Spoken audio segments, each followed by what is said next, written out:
Hello friends, আজ আমি তোমাদের দেখাবো খুব সুন্দর এবং স্মার্ট হেয়ারস্টাইল।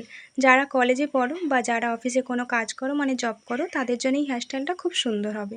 তো আজ আমি তোমাদের দেখাচ্ছি সেই হেয়ারস্টাইলটা। তো আমি প্রথমে দেখো চুলটা খুব সুন্দরভাবে কোম করে নিয়েছি, আর মাঝখানে সিতা করে চুলটা ভাগ করে নিয়ে হাফটা চুল দেখো খুব হাই পনিটেল বলে যেটাকে, বা খুব উঁচুভাবে একটু চুলটাকে আমি গার্ডার দিয়ে বেঁধে নিলাম।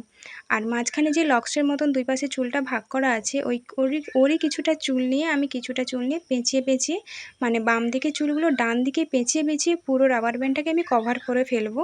দিয়ে তোমরা যে কোনো একটা ক্লিপ আটকে নিতে পারো, বা পুরোটা কমপ্লিট হওয়ার পরে একটা বড় ক্লিপ আটকে নিলেই হবে। বড় বলতে কালো যে ক্লিপগুলো হয় ছোট ছোট সরু সরু, ওই ক্লিপগুলো আটকে নিলেই হবে।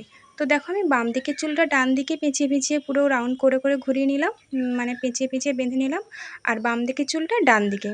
তো এইভাবে আমি প্রত্যেকটা ধাপে ধাপে চুলগুলোকে পার্ট পার্ট করে ভাগ করে নিয়ে আমি চুলটাকে বেঁধে ফেলবো। তো এইদিকে চুলটা বেশি আছে তাই এইদিকে চুলটা আমি প্রথমে আগে ভাগ করে নিয়ে আমি দেখো পেঁচিয়ে নিচ্ছি। আর যতবারই চুলটা ভাগ করে নিয়ে পেঁচিয়ে নিচ্ছি দেখো মাঝখানে চুলটা কত সুন্দর ফোলা লাগছে আর দেখতেও খুব সুন্দর লাগছে।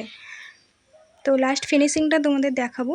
তো দেখো আমি ছোট ছোট লক্স রাখছি, একদম ছোট্ট লক্স, যাতে স্মার্ট লাগে, কারণ খুব বেশি বড় লক্স রাখলে ভালো লাগবে না দেখতে। কারণ যেহেতু স্মার্ট বলছি কথাটা, তো সেই কারণেই তো স্মার্ট লাগবে। তো খুব বেশি তাই আমি লক্স রাখলাম না, ছোটোভাবে রাখছি। তো কেমন লাগছে আমার পুরোপুরি দেখো চুলটা বাঁধা কমপ্লিট হয়ে গেছে, আর পুরো রাবার ব্যান্ডটাও কমপ্লিট, মানে পুরোটা আমি কভার করে ফেলছি যাতে পেছন দিক থেকে খুব সুন্দর দেখতে লাগে।